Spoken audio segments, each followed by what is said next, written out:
O corpo humano é uma máquina complexa. Seu funcionamento é intrigante e fascinante.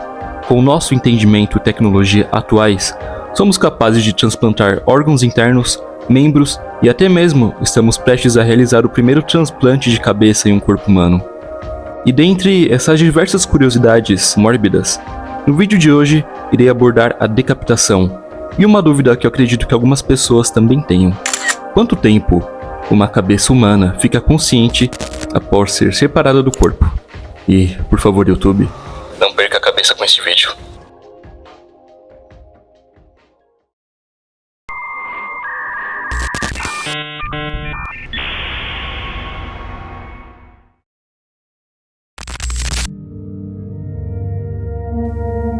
Nos dias de hoje, não usamos mais a decapitação como punição por crimes, legalmente falando.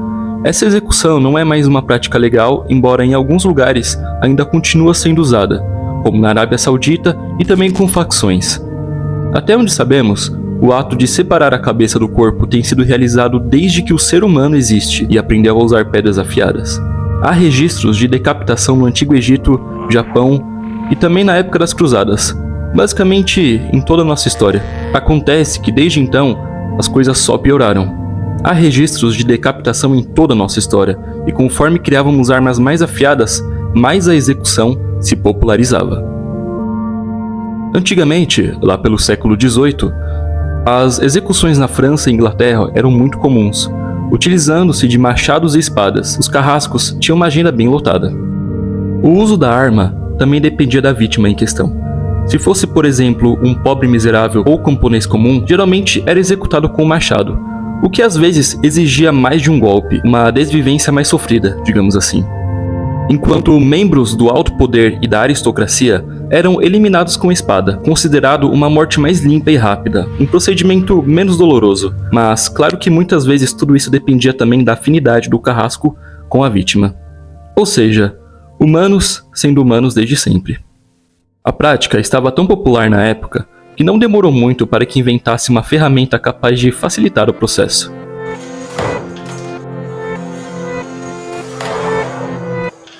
Entre os anos de 1792 e 1794, estima-se que entre 16 mil e 40 mil cidadãos tenham sido decapitados, tendo a última execução por guilhotina em 1977. Seu uso foi proibido somente em 1981, somente 4 décadas atrás.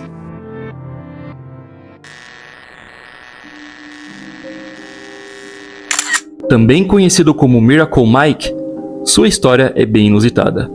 Ele perdeu sua cabeça com um golpe de machado, mas seu corpo simplesmente continuou vivo. Com o tempo, ele se acostumou com a situação e foi capaz de andar normalmente. Ele era alimentado e chegou a ganhar um peso, e viveu incríveis 18 meses sem a sua cabeça, sendo apresentado em excursões por várias vezes.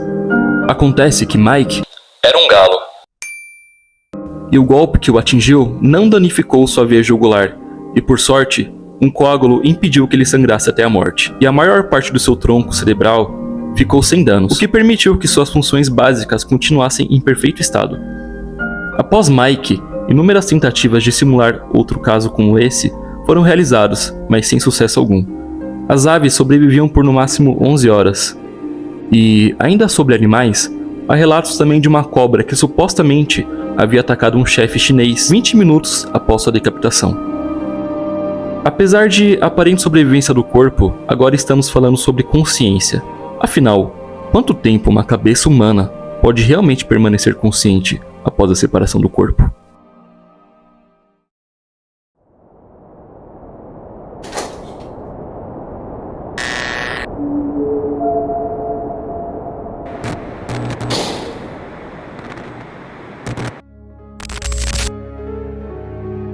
Sabemos que, após o coração parar, o cérebro ainda manifesta atividade por cerca de 6 minutos. Há casos, entretanto, de pessoas que sofreram experiência de quase morte, da qual voltaram em casos extremos até 10 minutos após a parada cardíaca. Entretanto, é diferente quando a relação entre corpo e cabeça é cortada, pois a fonte de sangue e oxigênio se torna inexistente para o cérebro. Há, entretanto, 3 casos de pesquisas realizados na França entre 1879 e 1905 que merecem serem mencionados neste vídeo. Theo Prunier condenado por estupro e assassinato, foi escolhido em um experimento. Após sua execução, cientistas colocaram em prática os testes com a sua cabeça. E entre esses testes, foram mencionados colocar amônia em suas narinas, perfurar seu rosto com agulhas, gritar o nome de Prunier em seu ouvido e também queimar uma vela em seu globo ocular. Nenhum desses testes surtiu reação, e isso deu esperança que, após a decapitação, a pessoa perde imediatamente a consciência. Porém, todo esse teste pode ser considerado inconclusivo, pois também é relatado que os médicos só tiveram acesso à cabeça de Prunier após 5 minutos da sua execução, o que de fato anula qualquer chance de consciência após tanto tempo. Um assassino chamado Louis Menesclow, acusado de violentar, matar e esquartejar uma menina, foi também objeto de pesquisa após sua decapitação. Um médico chamado Desi de Ligneris recebeu sua cabeça 3 horas após sua execução e conectou ela com o corpo de um cão vivo por suas principais veias e artérias. Segundo o relato do próprio médico, o rosto do assassino ganhou cor quase que imediatamente, junto a pequenas contrações no lábio e olhos. Para ele, o cérebro pode voltar à vida por alguns poucos instantes. O próximo experimento é provavelmente a fonte mais segura e credível de observação sobre a consciência humana após a decapitação. Languille foi um bandido que perturbou a França por anos. Sua execução foi observada pelo Dr. Gabriel Beuriox em 1905. A cabeça de Languille, por um acaso, caiu de uma forma que ficasse de pé, e isso possibilitou uma perfeita observação, não só do doutor, como também de todos em volta da praça que assistiam ao acontecimento. Após o corte, seu rosto apresentou pequenas contrações irregulares nas pálpebras e também nos lábios, e após cerca de 6 segundos, cessaram. As pálpebras fecharam quase que totalmente, só deixando visível o branco do olho, assim como nos recém-falecidos. Mas o médico então gritou seu nome. Languille!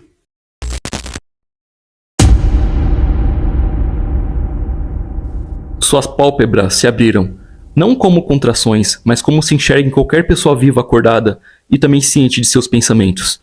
Após isso, seus olhos fixaram nos olhos do doutor. Olhos cheios de vida o encaravam. Então, lentamente, eles voltaram a se fechar, voltando a ter o aspecto de morte. O doutor, então, gritou mais uma vez. Languille!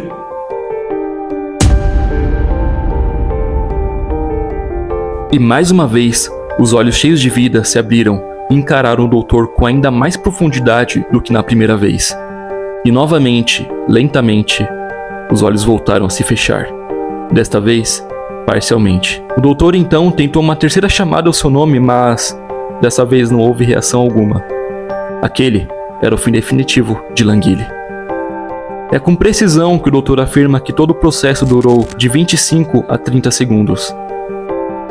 Entretanto, é importante ressaltar que há diversas fontes que afirmam que este experimento nunca ocorreu, deixando ainda uma lacuna sobre a questão.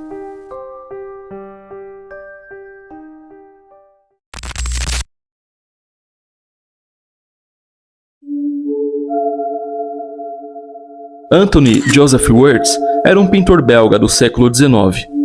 No inverno, na madrugada gélida de 18 de fevereiro de 1848, ele, junto a um hipnotizador e uma testemunha, aguardavam o amanhecer para ver a execução de 2 criminosos. Acontece que Wiertz era um curioso sobre a morte, e desde a juventude se perguntava a mesma coisa que se pergunta aquelas pessoas que clicaram neste vídeo. Para descobrir se há consciência humana, ele propôs um experimento ousado e único.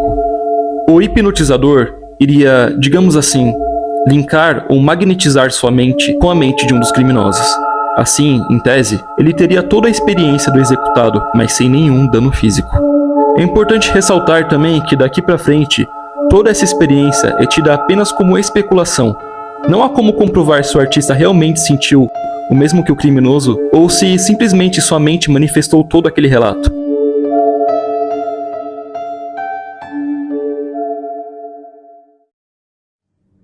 Suas mentes estavam conectadas. Quando a cabeça cai no cadafalso, no primeiro minuto, ele não percebe que sua cabeça foi cortada. Tudo que ouve é um zumbido vindo do machado.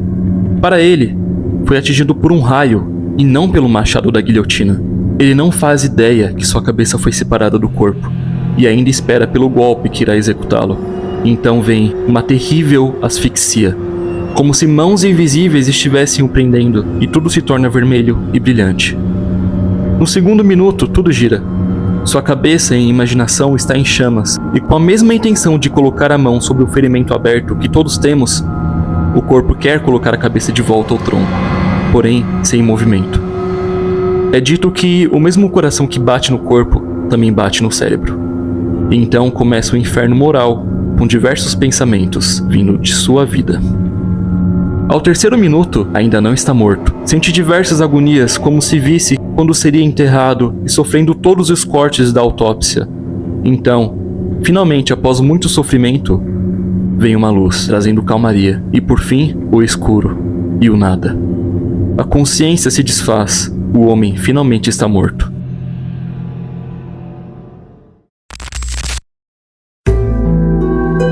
O químico e também aristocrata Antoine Lavoisier foi condenado à decapitação em 1794, durante a Revolução Francesa. Não vou abordar muito sobre a história dele neste vídeo, mas ele é basicamente considerado o pai da química. Ele batizou o oxigênio e hidrogênio, escreveu a primeira lista de elementos químicos e também previu a existência do silício. Sua ex-participação no sistema de taxação francesa da época foi motivo da sua pena, e o fato de ser um nobre também não ajudou em nada. Antes de morrer, Lavoisier fez um último pedido aos seus amigos: contar por quanto tempo ele piscava após o corte. E em sua última contribuição para a ciência e humanidade, foi registrado que ele piscou por 15 segundos.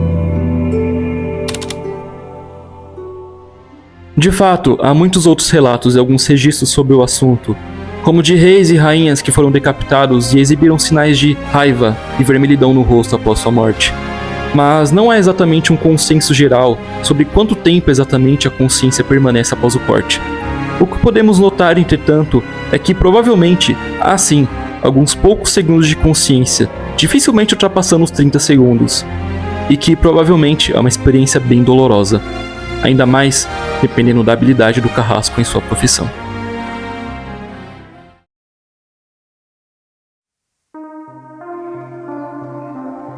E aí, pessoas humanas, este é o fim da nossa transmissão. O vídeo de hoje foi um pouco mais pesado e eu tenho outros temas como este também anotados para serem dissecados aqui no YouTube. Se vocês gostaram deste tipo de conteúdo e tema, deixe um comentário para eu saber. E se gostou do conteúdo, considere se inscrever, deixar um like, isso mostra que eu estou indo pelo caminho certo na criação de conteúdos. Valeu pela atenção e até a próxima transmissão.